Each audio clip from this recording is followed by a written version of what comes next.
കുമാർ ശ്യാമക്കാലിനെതിരെ കേസെടുത്തിരിക്കുക അല്ലെങ്കിൽ കേസിന് ഒരു DGPക്ക് പരാതി പോയിട്ടുണ്ട്. ഈ അപകടം നടന്ന സമയത്ത് പോലും ഇത്തരത്തിലൊരു വോട്ട് ധ്രുവീകരണം നടത്താനുള്ള ശ്രമമല്ല ഉണ്ടാക്കി. കാരണം ആംബുലൻസ് അടക്കം തടഞ്ഞുകൊണ്ടാണ് പ്രതിഷേധം നടത്തിയിട്ടുള്ളത്. അവിടെ രാഷ്ട്രീയ കൂടാലോചന നടത്തുന്നതാണ്. എന്തിനാണ് രാഷ്ട്രീയ കൂടാലോചന എന്തിനാണ് നടന്നത്? ഈ പറയുന്നതിന് എന്തെങ്കിലും അടിസ്ഥാനം വേണ്ടി. നിർഭാഗ്യകരമായ സംഭവമുണ്ടായി. എത്രയോ വർഷം ജീവിക്കേണ്ട ഒരു പാവപ്പെട്ട കുഞ്ഞിൻ്റെ ജീവൻ നഷ്ടപ്പെട്ടു. എന്തിൻ്റെ പേരിലാണ് ഇതൊക്കെ നഷ്ടപ്പെടുന്നത്? അവിടെയാണ് എൻ്റെ ചോദ്യം. കഴിഞ്ഞ 9 കൊല്ലമായിട്ട് ഇവർ ഭരിക്കുകയല്ലേ. എത്ര പേരാണ് മാൻ ആനിമൽ കോൺഫ്ലിക്റ്റിൽ മരിച്ചു വീണത്? എല്ലാ ദിവസവും പറയും നടപടിയെടുക്കും, അവിടെ കമ്പി കെട്ടിയിട്ടുണ്ട്, ഇവിടെ കമ്പി കെട്ടിയിട്ടുണ്ട്. എഫക്റ്റീവായി മൃഗങ്ങളെ ഇങ്ങോട്ട് കൊണ്ടുവരാതിരിക്കാൻ വേണ്ടിയിട്ടുള്ള ശാസ്ത്രീയമായിട്ടുള്ള എന്ത് നടപടിയാണ് സർക്കാർ എടുത്തതെന്നുള്ള ചോദ്യത്തിന് മറുപടി ഉണ്ടാവും. മനുഷ്യജീവനുകളെ മൃഗങ്ങൾക്ക് ഇട്ടുകൊടുക്കുന്ന രീതി സർക്കാരിന് നടപടി മൂലം ഉണ്ടാകുന്നുണ്ട്.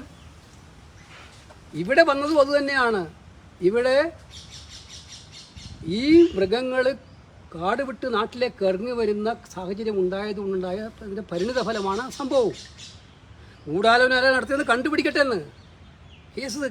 അത് മറ്റേ ഇതൊന്നും തീരാൻ നിൽക്കണ്ട, കേസ് പിന്നെ ഇലക്ഷൻ തീരാൻ നിൽക്കണ്ട. 2 ദിവസം കൊണ്ട് പോലീസ് അന്വേഷിക്കുക ഗൂഢാലോചന. അവരന്വേഷിച്ച് കണ്ടുപിടിക്കട്ടെ. ഗൂഢാലോചന ഉണ്ടെങ്കിൽ വെല്ലുവിളിക്കുകയാണ് ഞങ്ങൾ. ഇന്നലെ KPC പ്രസിഡന്റ് വെല്ലുവിളിച്ചല്ലോ. ഗൂഢാലോചന വല്ല അന്വേഷിക്കട്ടെ. പിന്നെ പാവപ്പെട്ടവർക്ക് മരിച്ചിട്ട് ആളുകളുടെ പ്രതിഷേധവും രോഷവും ഉണ്ടാകുമ്പോൾ അത് ഗൂഢാലോചനയാണെന്ന് പറഞ്ഞു കഴിഞ്ഞാൽ, മാൻ ആനിമൽ കോൺഫ്ലിക്റ്റുമായി ബന്ധപ്പെട്ട് നിങ്ങൾ ചെയ്ത സ്റ്റോറികളൊക്കെ നിങ്ങളൊന്ന് എടുത്തു നോക്കുക. എല്ലായിടത്തും ശക്തമായ പ്രതിഷേധം ഉണ്ടായിട്ടുണ്ട്. ഡെഡ് ബോഡി പോലും കൊണ്ടുപോകാൻ സമ്മതിക്കാത്ത രീതിയിലുള്ള പ്രതിഷേധങ്ങളാണ് ഉണ്ടായത് അവിടെയെല്ലാം. കാരണം ഇത് കുടിയേറ്റ ജനതയുടെ ഒരു വികാരമായിട്ട് മാറിയിരിക്കുകയാണ്. അവർക്ക് ജീവിക്കാൻ പറ്റില്ല. ഓരോ ദിവസവും രാത്രി അവർ ഉറങ്ങുന്നത് ഈ പേടിയോടുകൂടിയാണ്. ഈ പേടിയോടുകൂടി ഉറങ്ങുന്ന പാവപ്പെട്ട ജനതയ്ക്ക് സംരക്ഷണം കൊടുക്കുന്നതിന് പകരം ആരെങ്കിലും പ്രതിഷേധിച്ചാൽ അവരെല്ലാം ഗൂഢാലോചന നടത്തി സർക്കാരിനെ അട്ടിമറിക്കാൻ ശ്രമിക്കുകയാണ്, അല്ലെങ്കിൽ ഇലക്ഷൻ ജയിപ്പിക്കാൻ നോക്കുകയാണെന്ന് പറഞ്ഞാൽ ഇതിനപ്പുറം ഇമ്മച്യൂറായിട്ടുള്ള ഒരു പ്രസ്താവന, അല്ലെങ്കിൽ ഇതിനപ്പുറം വിഡിത്തം വേറെ എന്താ ഉള്ളത്? പക്ഷേ ഇതിലൊരു കാര്യമുള്ളത്, ഈ വേലിയിൽ നിന്ന് ഷോക്കേറ്റ് 3 പേരാണ് മരിച്ചിട്ടുള്ളത്.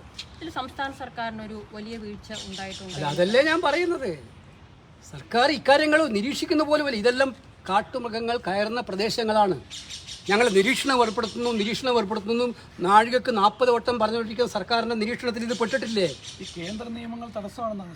അത് കേന്ദ്ര നിയമങ്ങൾ തടസ്സം വെടിവെച്ച് കൊള്ളുന്നതിനാണ് സൂചന. അതാണ് അവർ പറയുന്നത്.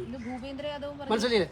അതും മാത്രമല്ല, ചീഫ് വൈൽഡ് ലൈഫ് ഗാർഡിന് അതിന് അധികാരമുണ്ടെന്നാണ് കേന്ദ്രമന്ത്രി പറയുന്നത്. ഞങ്ങൾ കണ്ടപ്പോൾ, ഞങ്ങൾ MP മാരെല്ലാം പോയി കണ്ടപ്പോൾ സ്റ്റേറ്റിന് അധികാരം ഉണ്ടെന്നാണ് അദ്ദേഹം പറയുന്നത്.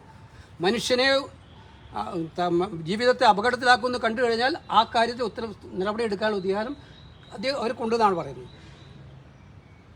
ഇത് കേന്ദ്രവും സംസ്ഥാനവും ബ്ലെയിം ചെയ്യേണ്ട ഒരു ഇഷ്യൂ അല്ലല്ലോ. മനുഷ്യ ജീവനെ സംരക്ഷിക്കാൻ വേണ്ടിയിട്ടുള്ള പ്രോആക്റ്റീവ് നടപടിയാണ് വേണ്ടത്. അത് ഗൂഢാലോചന എന്ന് പറഞ്ഞിട്ട് തടിതപ്പുമല്ല വേണ്ടത്.